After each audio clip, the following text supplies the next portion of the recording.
Hey everyone, Tactics here, and with us approaching the middle of Shadowlands Season 1, I wanted to revisit my Prideful routes for all 8 dungeons and show you guys some adjustments both I and others have made, showing what we've learned through the past few months. This is just going to be a very brief overview of each dungeon. If you want something more in-depth, I have my simple Keystone Master routes on my channel, where I walk you guys through the entire dungeon and show off our boss strategies, as well as how to handle individual trash packs. As with my previous video on Prideful routes, I'll be going over them in Mythic Dungeon Tools here, and if you want the WAGO link to the specific routes to use for yourself, I'll have those linked in the description below. Now, in terms of the routes themselves, a lot of them have seen only minor changes, but there are some that have some significant revamps, and we're going to start off with the other side, which is one of those that falls in the former category, only having a minor routing change near the beginning. So we still have this double pull right off the bat, which you are going to be lusting for every single time here, because you want to get that lust on cooldown as soon as possible. Then you have this pull over here, which tends to be one of the scarier pulls just because you're popping a lot of your cooldowns here, so you don't have too much for this.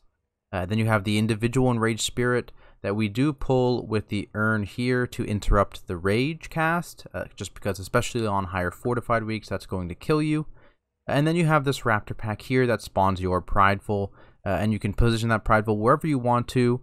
It is possible for those higher key level groups, I'm talking like 20 and above, to skip this Prideful. It's a pretty good skip, so you can drop that off there if you want. But make sure you are grabbing after that Prideful these 2 Warlords before heading back into the Hakar wing. Now you're doing this because it lines up a very nice Prideful for Hakar, who is still a bit of a pain even after the recent nerfs.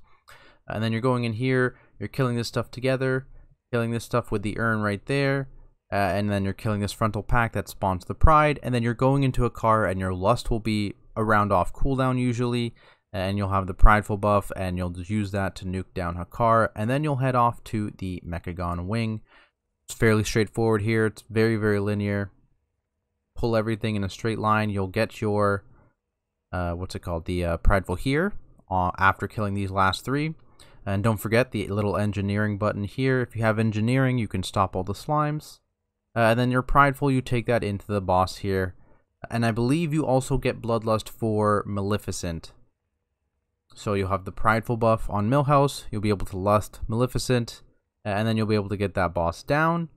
Moving on, this Enraged Spirit can be a little spooky. If you skip this previous Prideful, depending on where you positioned it, you can either try and take this into the Enraged Spirit, or you can just pop pretty much every defensive you have for it and try and live that rage, at least for higher fortifieds, and then focus him down before he gets a second rage. Then you have this pack here where you have the urn as well, that makes that a little bit easier. And then you move into Ardenweld, which has a lot of decently big pulls just because the trash isn't very dangerous at all in here. So you can double pull here, you can double/triple pull this. These cranes are going to pad around in a big circle. You can pull them when they come to around this area. So if you pull these 2 together, the cranes are doing their own thing. That's fine. You can pull them later in the pack. You can just slowly kite these 7 mobs backwards, and then pull the cranes when they come to around here. This, depending on affixes here, so if it's Sanguine, for example, we pull these 3 and kill them before they do their cries, just so they drop their Sanguine over here instead of on top of the group, because what our plan is here is you group all this stuff up on the urn right there, and you earn it, and then you just nuke it down. We then jump down the waterfall here, and we start on this pack here. Just be careful, this does pat up, so you just want to make sure that you're in one of the corners when that is up here, if it is, depending on your timing. And then you just pull these together for your last Prideful, going into Dealer, where again you can lust with the Prideful. Then just have Mozilla, who's not too difficult. Just want to make sure you have cooldowns up to kill the 4 spirits. Definitely recommend saving all cooldowns. The hardest one is usually going to be your healer/tank one. Personally, as with a Disc Priest, they save all their offensives. I save all my offensives, and we pot it on higher keys, and we're able to kill it. But that can get spooky on Tyrannical, because there was a change fairly early on into the X-Pack where they now scale with Tyrannical, so their health can get a little bit scary. Moving on to Halls of Atonement, I believe this had some very, very minor changes as well. So we're triple pulling off the bat here, pulling these 2 with the Pat and these 2 Dark Blades with Bloodlust again. Even on Tyrannical Weeks, again, just want to get that Bloodlust on cooldown, very important. We then have this pull. Depending on where this pat is, the Houndmaster pat, you may want to just stagger this pull slightly, just because it's hard to drag all this stuff over there. You can use this Stoneborn for that pack as well. That nets you a Prideful, which you can take into this first shard. After that first shard is down, you run all the way around and you're dealing with this stuff. And again, you can stagger these 4 guys just because they do a decent amount of tank damage. So after you kill these 3 initial guys, you can then drag these 4 in. And then that spawns your second Prideful, actually. So that Prideful you can take down into this jump. Now, affix dependent, so you can either do this jump here, or instead of that, you can opt to do this pull later and do this pull first, this orange pull. So things like Spiteful get a little scary for this pull specifically, right? But if it's not Spiteful, I think Storming can also get a little bit scary. Basically some of the new ones. But without that, anyways, you can just jump down and do this pull and have range stand up here and just kill this stuff in this small space. It's not too terribly difficult. It's just a couple affixes that make that a pain. Regardless of what you pick, either orange or yellow, you only do one of them, and then you go on to the green last shard here. From there, you actually jump around over here. You just need to watch, for example, assuming you killed yellow, this is going to pat back and forth, right? So you want to wait for the pat to be away, and this is also patting back and forth over here. So you want to make sure this is just clear. You can CC the front Houndmaster to stop the patting. So if you CC him when he's like over here, that's easy. You don't need to worry about them, and you can just jump over whenever this pat isn't there, and then you can handle this pack here. This Stoneborn would recommend to use it on this pack in Fortified or on the boss in Tyrannical. And you just need to make sure you're cleaving this pack down together, because this does spawn another Prideful. And then you take that Pride into the boss. I believe on Fortified Weeks we also lust this boss because it is up at this point. On Tyrannical Weeks we actually hold for Echelon. Moving on there, you then start cleaning up the trash that you didn't kill, so you pull these guys together, and then you pull the remaining pack, whichever one, either orange or yellow, whichever one you didn't kill before, and then you are actually going to invis pot up to the boss. Why? Because a lot of this trash is just a bit scary. Slashers are just very, very inefficient, I would say. They have a lot of HP, take a long time to kill, and they do a decent amount of tank damage, so you can't really pull a bunch of them. Reavers and Eviscerators are also both very scary, and you just don't want to deal with it. So if you have Shroud, you can Shroud. If you have Stealth, you can Stealth up. There is a bit of a route if you get the exact padding right, where a Priest can actually fade and Mind Soothe their way up without doing anything. I wouldn't count on it. But yeah, I would recommend Invis potting here, or if you don't have Invis potting, worst case you can Death Skip with like a Warlock or something, or just having a Stealth Druid. So definitely skip up here. For these two, they will rotate between one being active and the other being active. There is that time in the middle where they're both active. So you want to make sure you're waiting until only one is active and then pulling that one. It doesn't matter which one, just make sure you're only getting one. And then you kill that to spawn your 80% Pride up here, which you take into the boss. After that boss, you're then doing this pull in here. This can get a little scary with the triple Gargans, just be aware of that. And then your LOS pulling this 4-pack, and I pull it back into this room with the original pack. Just more space there to deal with all the swirlies. And then you can do a couple things here. So you can do the double Stoneborn thing on this boss. I actually recommend not doing that. On Tyrannical, I would say you could definitely bring one Stoneborn in, but on Fortified, we actually don't bring any Stoneborn in.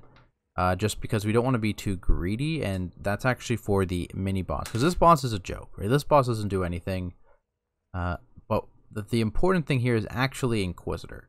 So on Fortified Weeks, you are able to save a ton of time by lusting the Inquisitor and killing him in a 30-second window after his first heal, because he has a 30-second gap between the end of his first heal and the beginning of his second heal. So what you can do is you can actually double pull these Stoneborns after you've killed this boss up to the mirror here. Have your Venthyr player, assuming you have a Venthyr player. Obviously, if you don't, this becomes much harder. they spam their button to tame these guys, and they're able to get both. You can then all walk through the mirror, and they will snap to you inside this room. You can run up, you can get this guy, you kick him, and he'll be like here. And then you can pop Lust, pop all cooldowns, and have your double Stoneborn, and you can kill him in 30 seconds. And that saves you a ton of time, because you don't have to kill any of this trash in here.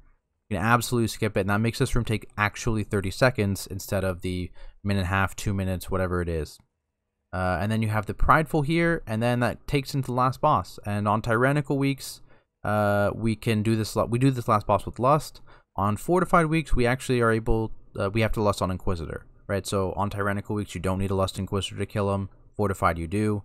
And so that just shows where the Lust changes are, right? Because on Fortified weeks, we have to Lust this first boss, even though, again, he's not really dangerous at all. He's very, very easy. But to get the 3 Lusts in, we can't wait until Echelon to Lust. But that is it for Halls. Moving on to Mists of Tirna Scithe.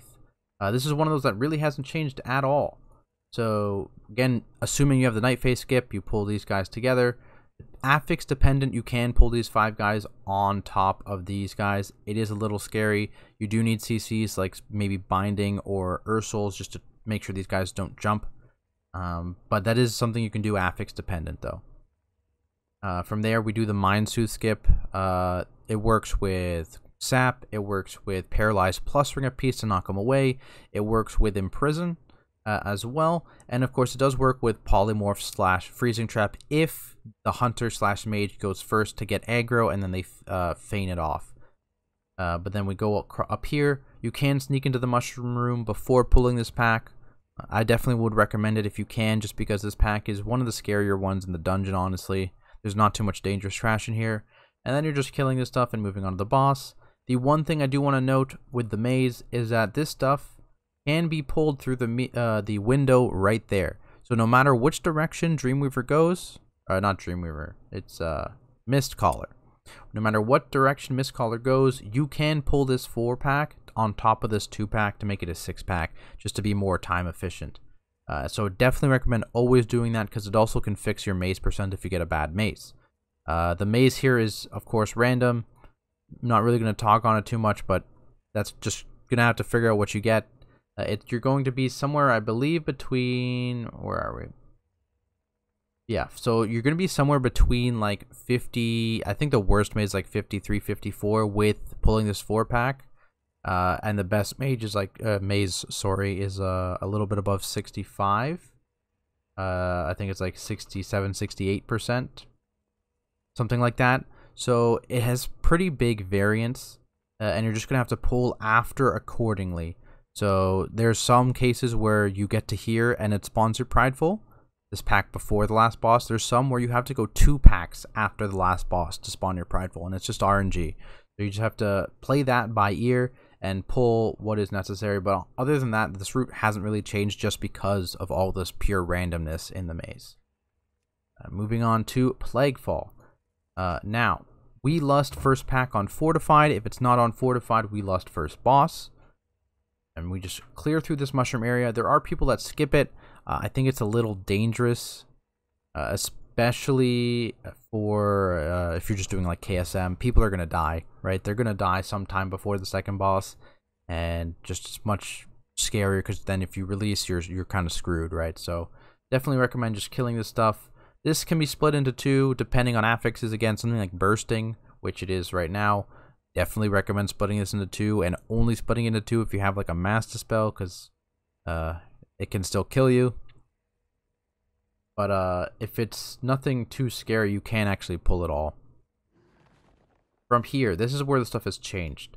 So there's this 2-pack on the edge of 2 Rigged Plague Borers, and it's really, really beneficial time-wise to use those to your advantage. So what you can do is they will start detonating at 30% HP, and anyone in it takes a ton of damage, and this does scale with Fortified, so it scales better than the little Plague barrels that are down. So what we do is we CC one of these guys, and we pull the other. We pull it up here, and it actually doesn't pull anything, so you can just DPS it down to 40% health. We then drag all the stuff down. We get that guy to 30% health, he'll start detonating. We want to make sure all that stuff is in the detonation, including the plague canister, so it's just a double detonation on this pack. And then we just, they get absolutely trucked by that. So like these three will just die, and these guys will go to like sub 50% health just from the detonations, and then it's a fairly easy pack. And we do the same thing with this one, so we get it down to 40%, and then we double pull here and get that plague borer killed.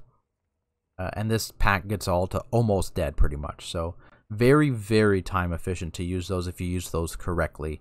You just need to be sure that no one is in that AoE because they will just likely die. Pulling this 2-pack will then start your Prideful, which is again pretty easy Prideful to skip if you're doing that, but don't worry about that for lower keys. And then it brings you into this gauntlet where again you can use the Plague Borers, the mini boss spawn, to your advantage. So we use them on the first tentacle, the second tentacle, we use the third set on the mini boss himself, and then we all run through and we use the fourth set on this pack, and then we kill the mini boss who's at like a couple % HP from the first set of detonations. So that makes this also quite quickly. It saves you a ton of time. Then you just work your way around here, just watching the boss jumping from platform to platform. Kill this pack, kill this pack, kill your Prideful over in this corner, and then take it into the boss with Bloodlust on both Tyrannical and Fortified. We then jump down here, just the Tentacle pack, and then you have this little island pack, which is actually not too difficult because all the mobs start at like sub 50% health, so it's actually quite simple. And then you just need to watch, not be too fat here. There is a little pat you can take where you go around like this, and you go like this. And you can dodge both this tentacle and these guys without any forms of CC or stealth or anything like that. We then go down here, pull this pack, and we pull this pack as well. And that spawns your Prideful. This guy can be added onto either pack late, just depending. We tend to actually add him onto this first pack, but it really doesn't matter. You can add him onto either pack at any point when you're comfortable. And that gives you Prideful onto this boss. So that Prideful onto this boss, you're never lusting this boss because Margrave is scary. And then you're moving downstairs. And so what we do is we get over to these slimes. The red one will need a couple, I think it needs 3 kicks total. So you're tanking at the first kick. You can get a range to kick it when it jumps out here, and then another melee to kick it to bring it on top of this pack. But if you have a Necrolord, that means that you can get triple slime buff for this last boss, which is very valuable. So you do that, and then you're just doing this room here as normal, killing all this stuff. Just again, be careful of aggro in this room because it's hard for your tank to stay in. And then you're getting your last Prideful, and then you'll have Prideful, triple slime buff, and Margrave. And so what we do Margrave is we stagger cooldowns because Prideful's at the beginning. We have, I think, half of our cooldowns with the Prideful to push for the first rain. So on Tyrannical you only get 1, on Fortified you get 0. And then second phase, we Bloodlust with the other cooldowns and we pot.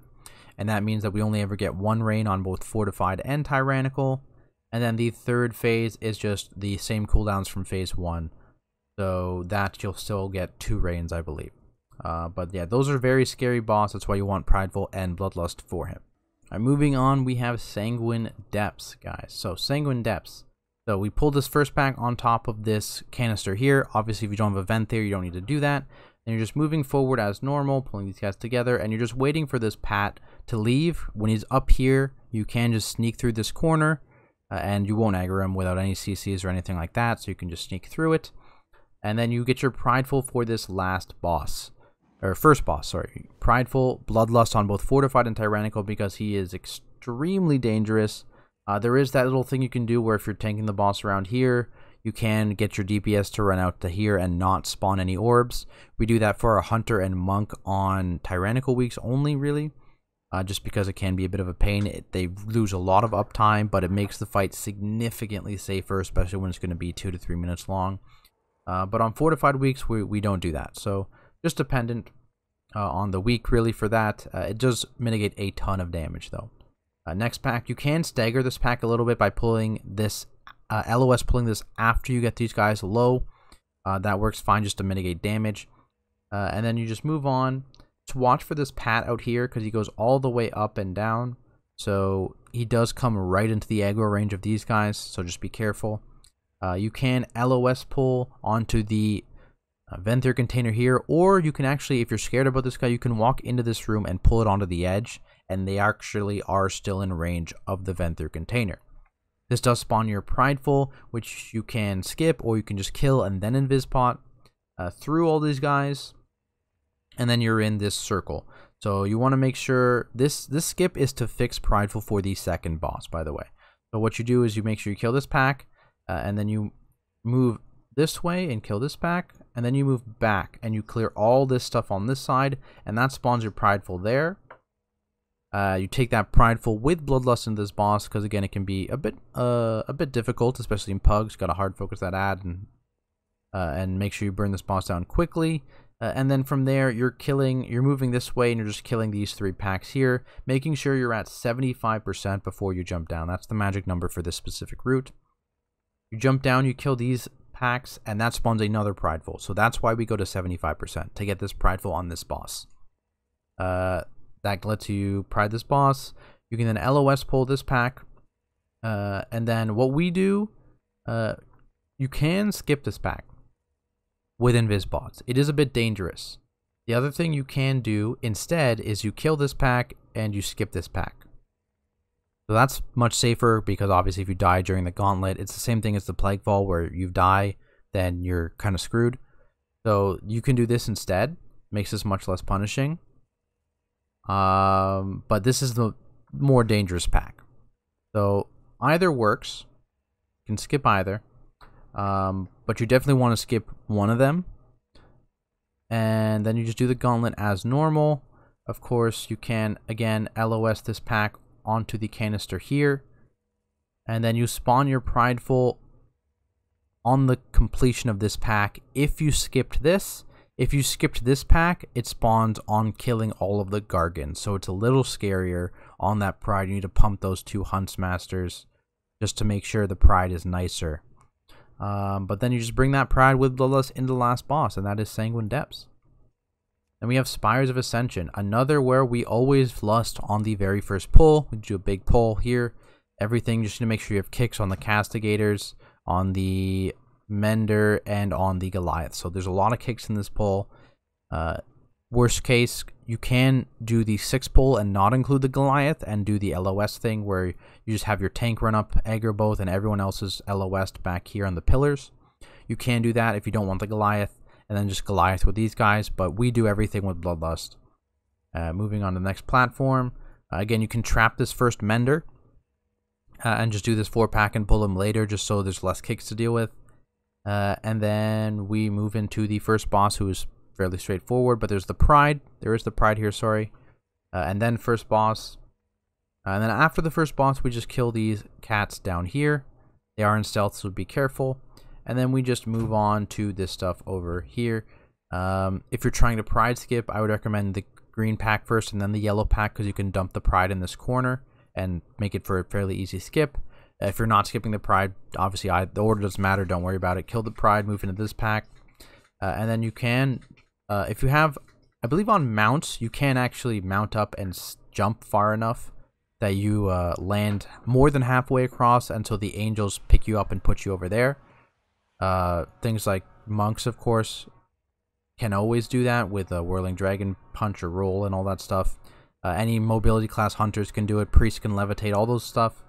They can get across fairly easily. Just to say, it saves a few seconds. It's not super necessary really at all, but that's how they do it. The Ether Diver pack, AoE stuns, kicks as much as possible, stuns to stagger them. And then this is actually one of the scarier packs, so just make sure you have something for this pack here. There is a squad leader, and then you want to make sure kicks on the Inquisitor, of course. Then it's just stealth and just normal packs here. This pack, Cleave It Down Together. That spawns your Pride. And then you're just as normal. Oh, don't forget to pick up the spear, actually. I believe it's back there. Pick up that spear. And you're going to use it on this pack here. So this pack, on Fortified weeks, we Bloodlust, Spear, and all cooldowns. On Tyrannical weeks, it's just Spear and cooldowns, and then we Bloodlust this boss. This boss can be pretty spooky, but the whole clock strategy is quite good, so wherever the boss is, like let's assume we start here. We drop the 2 puddles right next to each other, and then we move over here. and then he recharges, and then he drops 2 puddles, and then you move over here, he recharges, drop 2 puddles, and he should definitely be dead by that point. And then we move on to the next platform, where there is another Kyrian Spear here, and then you can skip all this stuff either with Invis Pots or with Rogue Shroud. If you are shrouding, note, if you shroud on the right side, this Hellion has a chance to break you out of stealth. Very, very scary. Never shroud on the right side. Always shroud up the left side and then come up here. That's where you should shroud. If you aren't shrouding, if you're just doing like a Mind Soothe skip, you can Mind Soothe up here, jump around this side, and then you can Mind Soothe this guy and jump up. Regardless, you can always jump up here without Mind Soothe. It's just a little scary. And this guy can always be skipped with Sap. It can be skipped with Paralyze. It can be skipped with the, Paralyze plus Ring of Peace. It can be skipped with Imprison, all that stuff. And then we do this 4-pack. Make sure you have an interrupt on all 4 of these for their big cast. And then what we do is Mind Soothe these 2 right guys. And then we all run around here. You actually make it, and then you LOS there, and the tank pulls all this stuff. We then kill this boss. Fairly easy, and then depending on where you want your Prideful, you can either pull this pack or not pull it. We always want it for the last mini-boss, so we pull this pack, we LOS it behind this here, and that fixes the Prideful spawn after these first 2. So what we do is we lust on these 2 guys with all cooldowns. We need to kill them together, of course.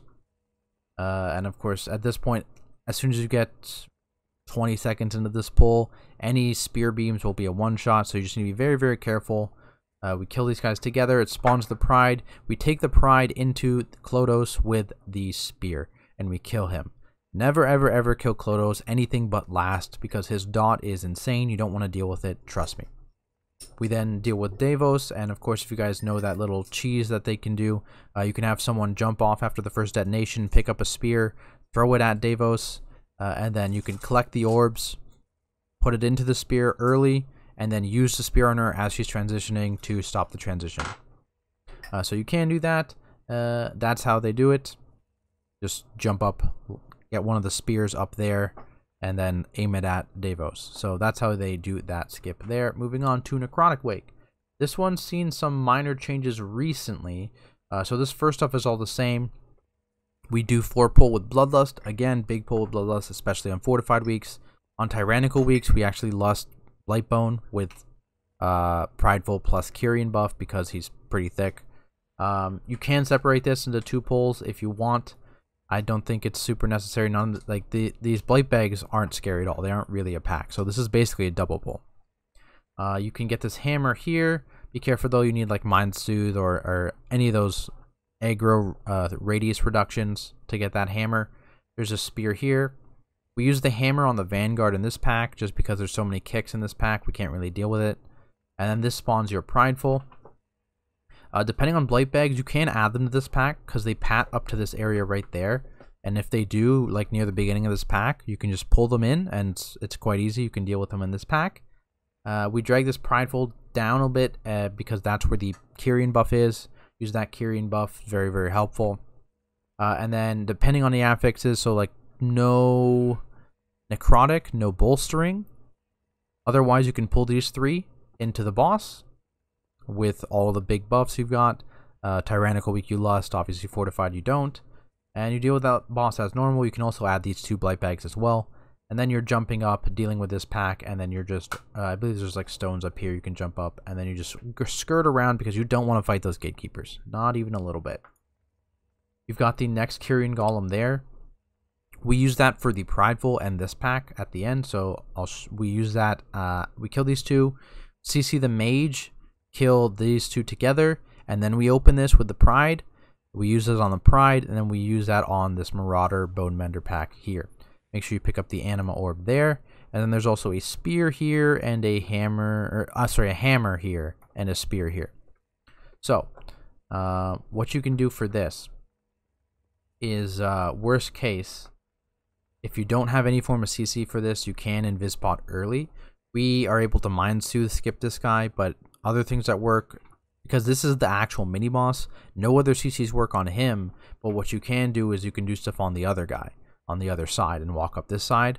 For example, Paralyze or Ring of Peace gives you enough room that you can walk up this side without aggroing anything. And then if you don't have any of that, you can just Invis Pot because you are skipping these two anyways. If you've Invis Pot from here, you're able to make the run all the way up to there and be safe. Now we Invis Pot this to actually get a Prideful on this boss. It's much more necessary on Tyrannical weeks because this boss can be pretty scary, but we also like it on Fortified weeks. And then you just do this trash as normal. Where is it? The hammer's there, the spear is there. This guy will spawn your Prideful. Just during this pull, we have someone run up to here and start the RP for this boss. And we double CC the mages. Obviously, if you don't have two forms of CC that work, we use Freezing Trap and Shackle. But like anything that works on Undead works here. If you don't have two, you can pull the close mage in and just keep him interrupted. That works fine. And then you're just, there's also the animal orb here. Don't worry about it too much until after the boss though. On this boss, Fortified weeks, we use Double Spear. I believe is all we use.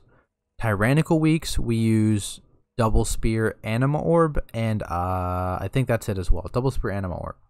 So, that's pretty much it. Same deal with the mages though. If they spawn far away, you can just hard CC them and you won't wipe. It doesn't trigger that part of the boss effect. I believe it might give him a damage buff, but it doesn't trigger the thing that murders you when an ad is alive. So you can just hard CC them. And then we do this crazy pull. You wait for the pat to be on top of this left section, and then you pull them all together with an orb and a spear. We do that on both Fortified and Tyrannical week. And this pack will just melt. It just dies. Saves you a ton of time. Then you pull, I believe it's this pack in the corner. That spawns your Pride. And then you just use that Pride to kill this pack and then this pack. And then you move into the mini bosses here. And then on the third mini boss, it spawns another Pride, which you can either skip or use for the last boss. Because we do one phase that last boss here. So on Tyrannical weeks, we don't use any weapons. On Fortified weeks, we do actually use the Anima Orb. The second Anima Orb we use on this boss, and it lets you not quite one phase, but you don't kill the first golem, so the boss, you never really lose much uptime on the boss, and it just dies in the second time he's down. You make sure you do not kill this creation early. You want to make sure he gets 3 hooks off. His first hook pulls the boss down, his second hook interrupts the fixate, his third hook pulls the boss down again, and then he'll die. Moving up, we have just the Lich boss left, and that's the same deal. It's a fairly straightforward fight. We can use hammers here to break shields if you need them, but other than that, I mean, there's not too much to talk about there. Our final dungeon, Theater of Pain. So, this 4-pack at the beginning, you can lust this on Fortified weeks. I wouldn't on Tyrannical weeks. Even on Fortified weeks, I think it's probably you can just pop all cooldowns and just lust on this boss, but it just depends. Just make sure you're, of course, soothing that Bloodhorn. First boss as normal. And then you go into Zav's Wing. That's the important thing. Note that you can pick, actually, which duelist wins. Whoever got hit last when you cross the threshold to trigger the RP is the one that dies. So, in an ideal world, you get Dokig, you get Harugia, and you get Wreck. That's the 3 you want. The super important one is skipping Advent Nevermore. She's by far the hardest. So you really, really want Wreck if you can get it on the last one. But it takes a little bit of practice to get that right. But you're just killing mini-boss, that's your Pride. Again, you can skip this if you're trying to, but otherwise just bring it into the scary pack. Another Pride on Advent, and then you're up here with Zav with Bloodlust and Pride. And then you move into this area, the Abomination Wing, just for these first 2 pulls. So you pull these 2 guys, and then you move back into the Necromancer Wing, and that is to get a good Prideful on top of this boss. So we pull half these guys at a time. We have a Prideful after this Portal Guardian. We have this scary the 2-pack here, which is nothing in the scary 3-pack, and then the 2-pack here. So you go right on it, and then you go left on it with the Portal Guardian orbs. And then you have your next Prideful on this platform after you kill this stuff. You bring that into Kultharok again with Lust. Then you just finish up the wing here. So it is possible to skip these guys depending on their pat. When they're up here, you can just again sneak in. Or Alternatively, if they're walking back this way, when you come in, you can walk up and around here and go on the other side when they're up here. So they are skippable. You do this stuff, you spawn your Pride after these last two, bring it in the last boss, and then you'll have Lust for, or sorry, the second last boss, and you'll have Lust for the final boss up here. But that wraps up this video, so that is my look at all 8 dungeon Prideful routes updated for the mid-season. If you enjoyed this video, guys, please make sure to like and subscribe for more content like it. It really does help. As a reminder, you can find my in-depth routes of all the dungeons, all the KSM dungeons on my channel. And of course, if you want the links to these Mythic Dungeon Tool routes, I will leave the WAGO links in the description as well. Thanks everyone so much for watching, and I will see you in the next video.